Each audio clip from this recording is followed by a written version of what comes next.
दोस्तों, यह जीवन इतना बड़ा नहीं है जितना बड़ा आप इसे सोचते हैं, पर क्योंकि आपको लगता है कि आपका जीवन बहुत लंबा है, इसीलिए आप अपनी ऊर्जा को बेवजह की चीजों पर बर्बाद कर देते हैं, जैसे ईर्ष्या, घृणा और लालच।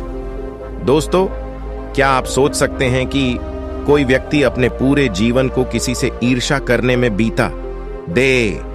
दोस्तों, आज मैं आपके साथ एक ऐसे व्यक्ति के जीवन की कहानी शेयर करने वाला हूं जो अपने पूरे जीवन को गौतम बुद्ध से ईर्ष्या कराने में बीता देता है।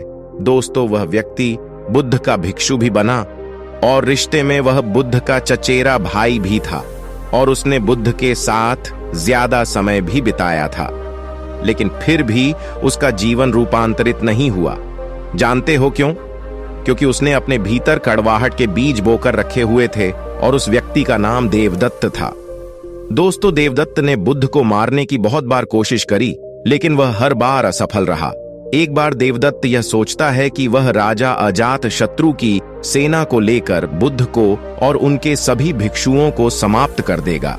देवदत्त राजा के पास जाता है और उनसे कहता है कि राजन, आप मुझे अपनी सेना दीजिए और मैं आपकी सेना के मदद से उस बुद्ध और उसके संघ को समाप्त कर दूंगा। लेकिन इस बार भी देवदत्त असफल हो जाता है, क्योंकि अब तक राजा अजात शत्रु भी गौतम बुद्ध का अनुयायी बन चुका था। राजा देवदत्त से कहता है कि बुद्ध को मारना तो दूर की बात है, अगर उनको छोटी सी खरोच भी आई तो मुझसे बुरा कोई नहीं होगा। मैं चाहूं तो अभी तुम्हें मृत्यु दंड दे सकता हूं, लेकिन जाओ, मैं तुम्हें छोड़ता हूं, क्योंकि अब मैं बुद्ध का अनुयायी हूं, इसीलिए बेवजह की हिंसा मुझे शोभा नहीं देती है। बुद्ध को अगर किसी ने एक बार खुले दिल से सुन लिया तो वह कभी भी बुद्ध से ईर्ष्या नहीं कर सकता। उस समय तो देवदत्त वहां से चला जाता है, लेकिन वह तय करता है कि वह अकेला ही बुद्ध की हत्या करेगा। उसके कुछ दिन बाद बुद्ध अकेले ही भिक्षाटन के लिए एक पहाड़ी के रास्ते से जा रहे थे। देवदत्त उस मार्ग में पहले से ही छिपा हुआ बैठा था। उसका उद्देश्य था कि मौका मिलते ही वो बुद्ध पर हमला कर देगा। जब बुद्ध देवदत्त के निकट जाते हैं तो देवदत्त एक वृक्ष के पीछे छिप जाता है, क्योंकि इतनी हिम्मत बुद्ध के शत्रु में भी नहीं थी कि वे बुद्ध पर सामने से वार करें। इसीलिए देवदत्त भी पीछे से वार करता है। वो बुद्ध के ऊपर पीछे से खंजर फेंक कर मारता है, लेकिन उसका निशाना चूक जाता है। इतने में ही देवदत्त को सामने से कुछ लोग तरफ आते हुए दिखते हैं, जिसके कारण वो पेड़ के पीछे ही छिपा हुआ रहता है। वे लोग बुद्ध के पास आकर बुद्ध को प्रणाम करते हैं और बुद्ध के साथ ही गांव की तरफ जाने लगते हैं। बुद्ध के जाने के बाद देवदत्त ये सोचता है कि शायद बुद्ध की मृत्यु खंजर से नहीं लिखी हुई है, इसीलिए देवदत्त बुद्ध को मारने के लिए कोई और योजना बनाने लगता है। उसके बाद देवदत्त एक छोटी सी पहाड़ी पर चढ़कर बैठ जाता है। उस पहाड़ी पर छोटे छोटे बहुत सारे गोल पत्थर थे, जिन्हें आसानी से नीचे धकेला जा सकता था। उन पत्थरों का आकार कुछ ऐसा था कि अगर किसी के सर पर गिर जाए तो उसकी मृत्यु निश्चित थी।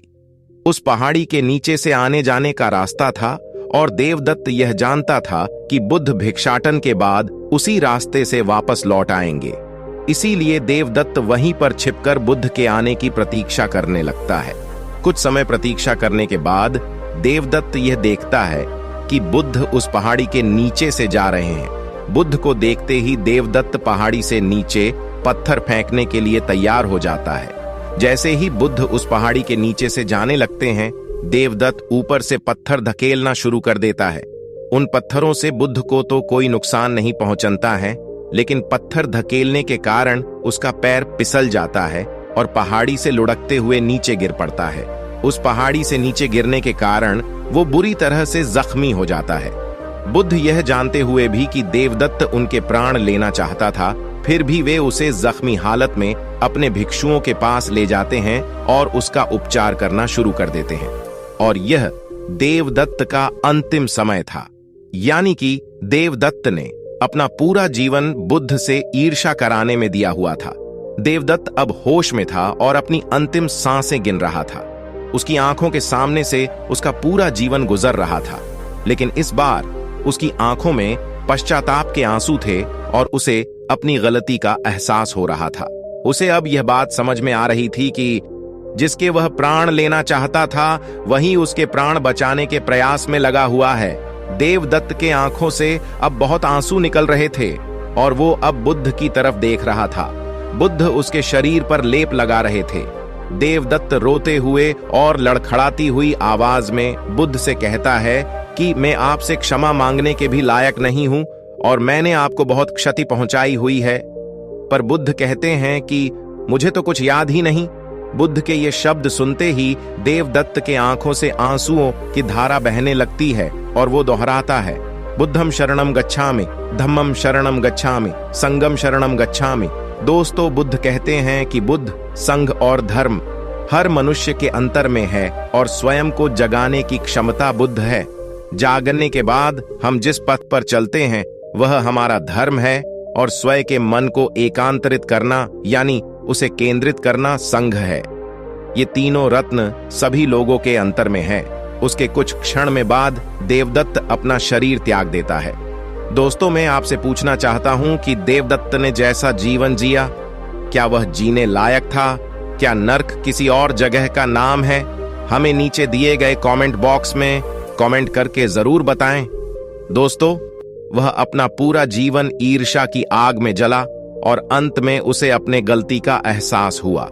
इस बात को सोचना जरूर कि क्या गलती का एहसास करने के लिए मृत्यु आवश्यक है और क्या मृत्यु आने पर ही हमें यह एहसास होगा कि ईर्ष्या, घृणा और लालच ये सभी चीजें व्यर्थ हैं। क्या उससे पहले हम इस जीवन को सुंदर नहीं बना सकते और इसे जीने योग्य नहीं बना सकते? दोस्तों, आज के इस कहानी से हमें यह सीखने को मिलता है कि नर्क कहीं बाहर नहीं है, बल्कि वह हमारे भीतर ही है और उसका निर्माण ईर्ष्या, घृणा और लालच जैसी बीमारियों से होता है। दोस्तों, आज की यह कहानी आपको कैसी लगी और आपको इस कहानी से और क्या-क्या सीखने को मिला, यह नीचे कमेंट बॉक्स में कमेंट करके जरूर बताएं। साथ ही अगर आपको यह कहानी पसंद आई होगी और आपके लिए उपयोगी साबित हुई होगी तो अपने दोस्तों के साथ इसे फेसबुक, व्हाट्सएप और टेलीग्राम पर अवश्य शेयर कीजिए ताकि और लोगों को भी यह कहानी जानने को मिल सके। दोस्तों, आज के इस वीडियो में सिर्फ इतना ही। दोस्तों, हम आपसे फिर मिलेंगे ऐसे ही एक लाइफ चेंजिंग वीडियो के साथ। तब तक के लिए आप जहां भी रहिए, खुश रहिए और खुशियां बांटते रहिए। धन्यवाद।